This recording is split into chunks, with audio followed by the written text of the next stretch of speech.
Hey guys, it's Taylor back with Life with Taylor, and today we're going to be reading Reddit. So let's get into it. This light is very bright. Alexa, can you dim my lamp? Okay, girl, that's better.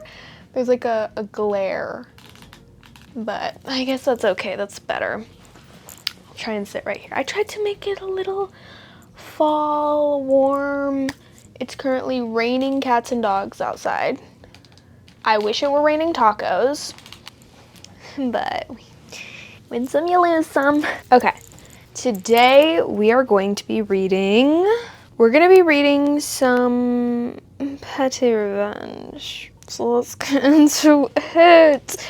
Okay, first one, girl. Okay, first one. PE teacher kept making fun of me because I was not athletic, and I made him vomit from exhaustion in front of the whole class. Okay, now I picked this one because I have not had the best encounters with PE teachers when I was in public school. It was really bad because for personal reasons, I was not allowed to partake in any sort of anything with like balls flying around or anything that wasn't basically running. Like physical activity was a danger to me. And none of the PE teachers got that. I think except for one. I had one really good one. And yeah, so let's see this PE teacher get some petty revenge. This was well over a decade ago, but I wanted to share. I was born with a congenital heart disease and had surgery as a kid. Okay, so mine was health related as well. And I'm gonna stop interrupting, but that's horrible that people with health conditions get treated differently in physical activities classes. I'm completely okay, but sports was obviously not my thing. I was small, skinny, and clumsy because I never really could do the typical outdoor stuff like most kids. Got teased and bullied and all that. Typical for a geeky kid who doesn't excel with a football. In high school, we had a mildly problematic PE teacher, a typical sports dude who would make fun of the slower kids. I still remember how he ordered my overweight friend to do a gymnastics jump from a trampoline over a stool, which he obviously couldn't do, and he fell so hard he cracked. I found peace with myself long before and mostly didn't care and just took it. But it was stupid, and I hated how he always encouraged the jock culture of making fun of the nerds. We'd constantly do basketball or soccer/football.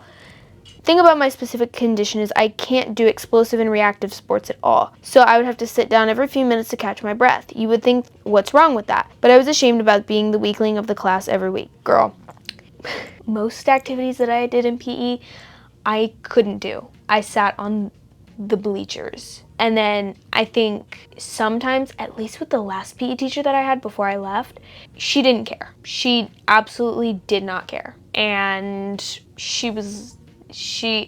I was like, I'm just gonna sit over here on the bench since you're not doing anything about this. So, or I would be given like substitutions, like, okay, go do some sit-ups or some workouts over there, which is fine. I was completely fine with that, but other kids are too rowdy and I couldn't be around them because they were not careful with me. I was a delicate flower, okay? I like sports though, a lot. I was just always told by my parents and doctors to take it easy.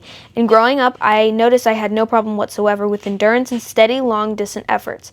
As long as I don't go into red, I could keep it up for quite a while. So it's not a surprise I fell in love with road cycling when I first saw the Tour de France on TV.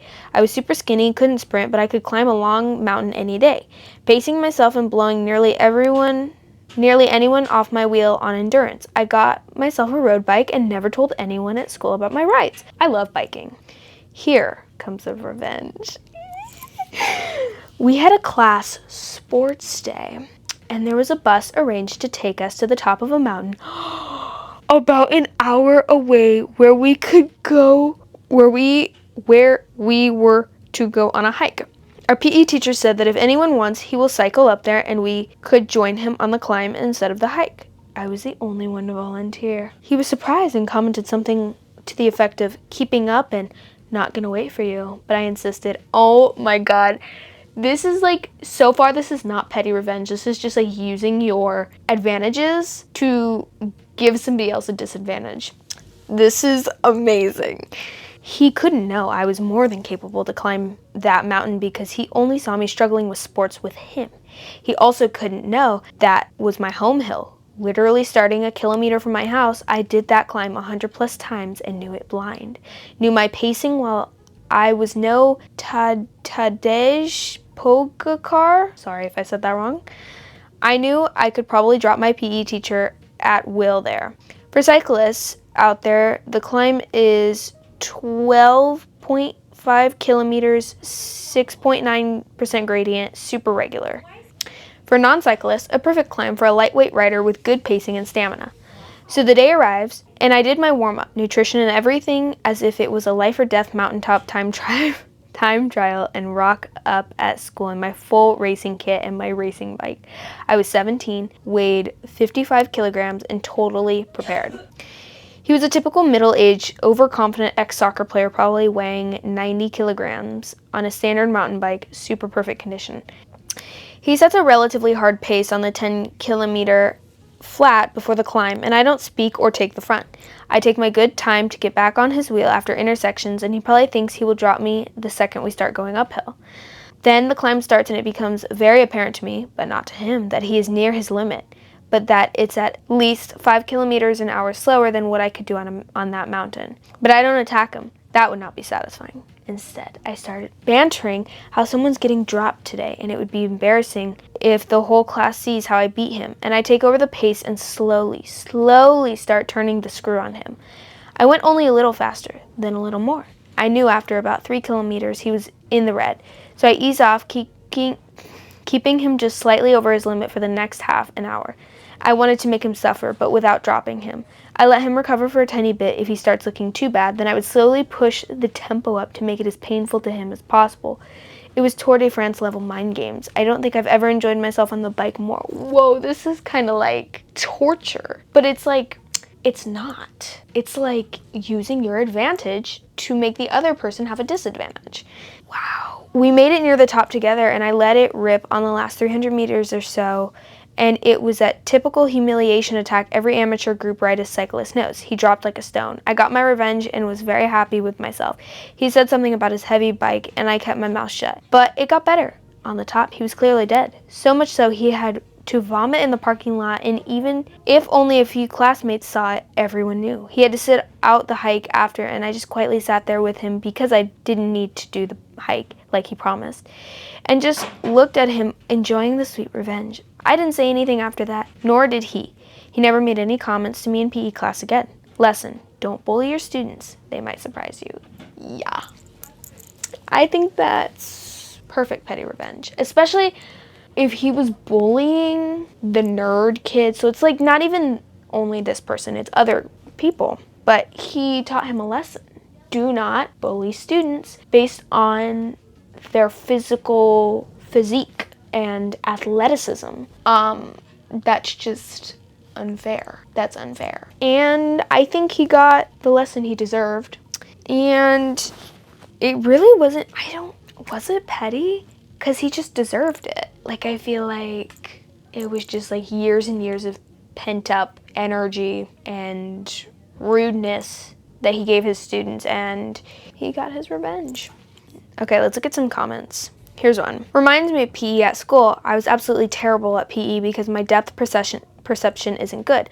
I'm absolutely incapable of catching a ball that is thrown towards me. I was obviously bullied. Yeah, I don't think I could catch a ball, but I could throw it pretty good.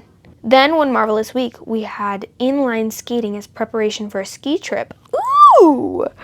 Most people borrowed the scrappy gym inliners. I rocked up in a pair of battered and scattered hardshell skates with the middle wheels removed for agility and bottle caps woven into the laces. At the time, I did hardcore street rides almost every day, or almost daily. The whole shebang, curb jumps, downhill speeding, and all sorts of dangerous stuff. I also had a gnarly scar on my trim as my on my chin as a trophy. Everyone was warming up. I was already trying to reach max speed and trying to figure out how to do hand grip maneuvers on a slick gym floor. It was actually really fun. Grip was horrible, but it didn't matter, as slamming down at full speed on the smooth surface wouldn't rip you to shreds, so it didn't matter. Nobody really expected the unsporty nerd to go full Amic with inline skates. Yeah. This is basically a lesson of never judge a book by a cover. Yeah, there's a lot of stories in here that is like being bullied. Literally so reminds me of my PE teacher. My PE teacher is a bitch. Yeah, like, why is it always the PE teacher? Like, they're not gonna raise football athletes or, like, I don't know. I feel like physical education should be educating you on health, wellness, physical exercise, how different things affect you physically. Physical education on your physical being, okay? Not like, let's play dodgeball, let's play gaga ball, let's go play Foursquare. I think one thing that I did enjoy that I completely beat everybody at, and I will brag, okay? Yearly we had to run a mile, and I used to go outside a lot. Summer, winter, spring, fall. I went out every single day. I would ride my bike around our neighborhood block. Every single day I would ride my skateboard, I would walk, I would run. And so it was also like, I think after COVID, and we had to run a mile. I had a mask on the entire time, okay? Well, until like it got really, really hard to breathe. I ran a mile in like 6 minutes, 14 seconds. And it was because I was pacing myself and everybody was just going really, really, really fast or walking. And I think there were a couple of other students who were like slightly lower than mine, but like everybody was running a mile in like 8 minutes. And I think previously it was like 7 minutes for me, but sure, I can't participate in dodgeball or wiffle ball, but I will beat you in running a mile. Anyway, sorry for that long rant. Next! This next one is called I Couldn't Solve Your Problems Today. Oh, rats. Let's read. Years ago, I worked for H&R Block's internal tech support. If tax preparers or company officers had issues, they called me. They may know taxes, but those beloved senior citizens know nothing about computers. Little did I know this day would be a special one. I was lucky enough to take a call from a real peach of a lady who was both misinformed about how computers worked and belligerently stubborn. She was in a hurry and demanded I install her entire office's server because of some mild tech issues she was having.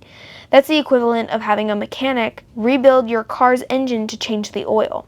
This lady was pushy, rude, and unusually cagey when asked for information. The worst part was I couldn't just hang up on her for that. It was weird, but not out of the ordinary enough for me to cut her loose, so I dealt with it. She would frequently put me on hold as she was apparently roaming around looking for joy to crush. Long story short, she used to be a franchise office, not a company-owned office, so changing everything back to company software had some hiccups. One of these times, I had her on hold for some diagnostics.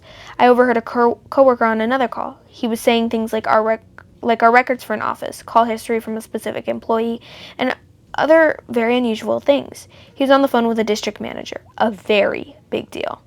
All of a sudden I hear him say, "Sorry, I don't see anything that far back. It was a franchise office." Yeah, you would have to know the owner's name. The same owner I was on the phone with. I immediately get my coworker's attention and tell him that I'm on the phone with the woman he is talking about, and he fills me in on the most insane story I've ever heard on the job. Turns out the owner was living in the office. The district manager was there to inspect the newly required office and make sure it was functional for the upcoming tax season, but the owner refused to let them in certain rooms, including the break room. The DM really wanted to see what was going on in the break room, so we told her in the insane coincidence that I was on the phone with the psycho owner and we had coordinated a plan. I told her to go to the server room for some made-up reason. While gone, the DM pried into the door and door to break room open. Inside was a cot, clothes in a suitcase, food, dishes, and even prescribed medication in the fridge with the owner's name on it. Oh, and her freaking cat too! Right. Needless to say, not long after the door was open, the owner had to put me on hold again. And I got the info from my coworker that she admitted to staying in the break room for a few days, but only because her home was infested with rats. Okay. Now keep in mind, this whole time I've been yelled at, insulted, and forced to do unnecessary work by this goblin, and now I had my chance to strike back. When she got on the phone, I told her to go do a test on her, and I knew that on her end I knew would fail. When it did, I said that didn't work either. Oh, rats! She audibly gasped, but managed to stammer out whatever demanded she had next. I had her go and try something else I knew wouldn't work. Did that not work either? Oh, rats. Her discomfort was obvious. She started to tell me something. I cut her off. Oh, hold on, Nope, not that either. Rats. This went on for the next minute or two. She finally told me she would call back when she had some more time to work on the issue, which I had fixed by now. I understand. It totally sounds like you have a lot going on at the moment. I just wish we could have solved it for you today. Rats.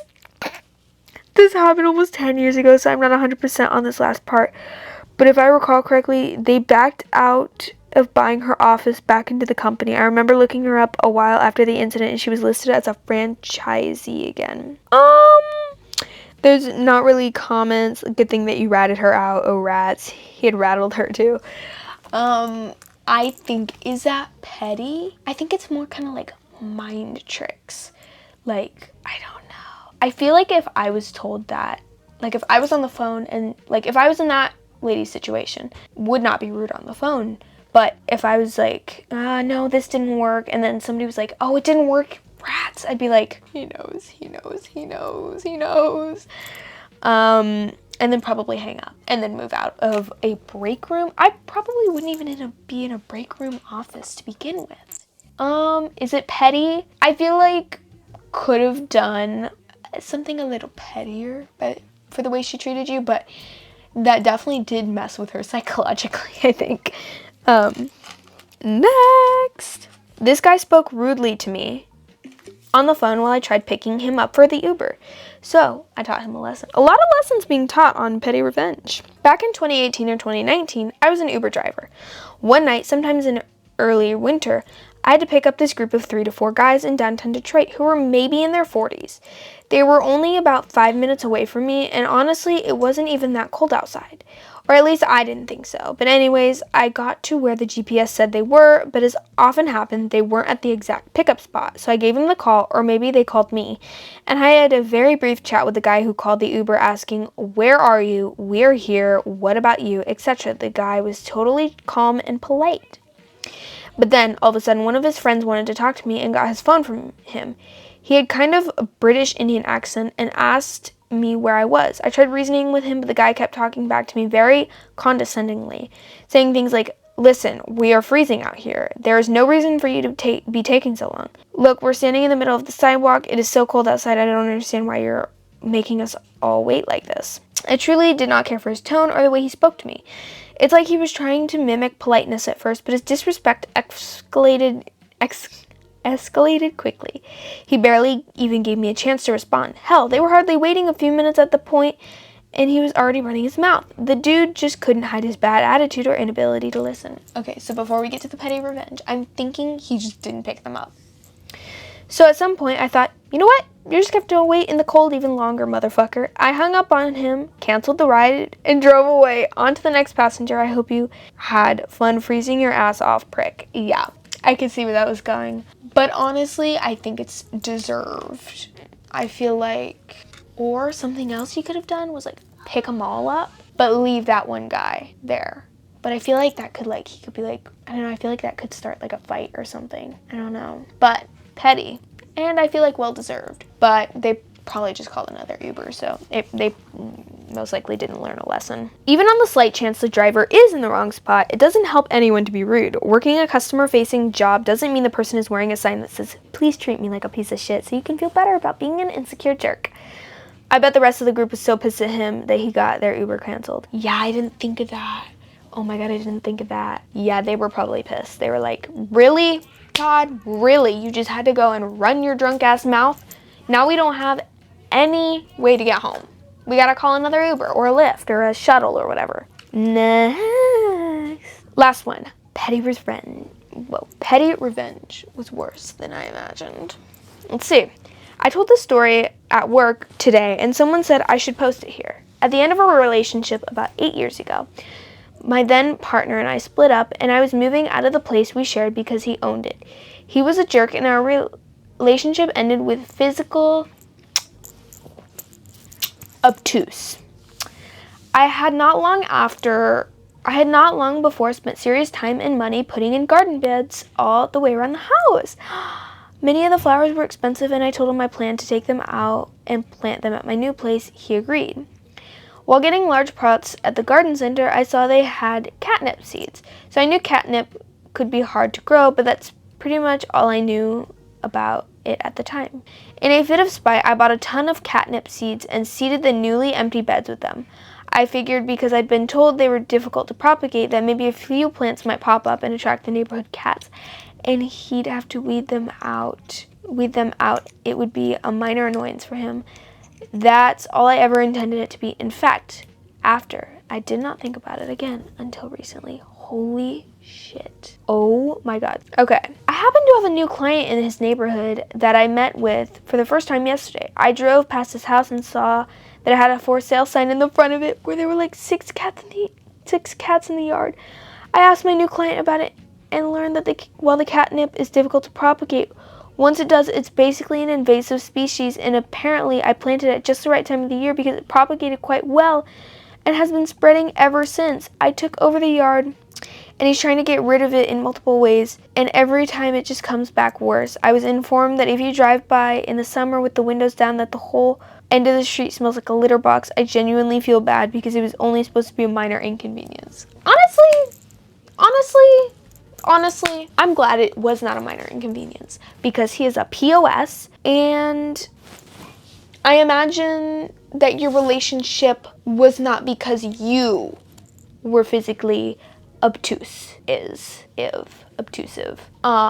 So honestly, I'm glad it was not a minor inconvenience, and it completely made him have to sell that house. So, yeah. Yeah, somebody said he was a jerk and our relationship ended with physical obtuse. And that the whole end of the street smells like a litter box. Perfect. Your revenge is perfection. I'm glad you did it, and I hope he finds catnip and litter box smells follows him to his next house. Honestly, yeah, I completely agree. I hope that does happen for him. It is a little sad that the rest of the neighborhood smells like, unless he's at the end of the street. But if he's not, and the rest of the neighborhood just smells like cat litter, too bad for those other people. But honestly, it was not your fault technically because you didn't know it was gonna do that. But he got what he deserved. He probably should have gotten more petty revenge. But I hope you guys enjoyed this video. Comment down below if you like these type of Reddit videos. Should we get back on the petty revenge? I think I've only done a couple of them. But yeah, while you're down there, click all the buttons. You know what to do. And I hope you guys have a good day, night, evening, morning, wherever you are in the world viewing this. And peace.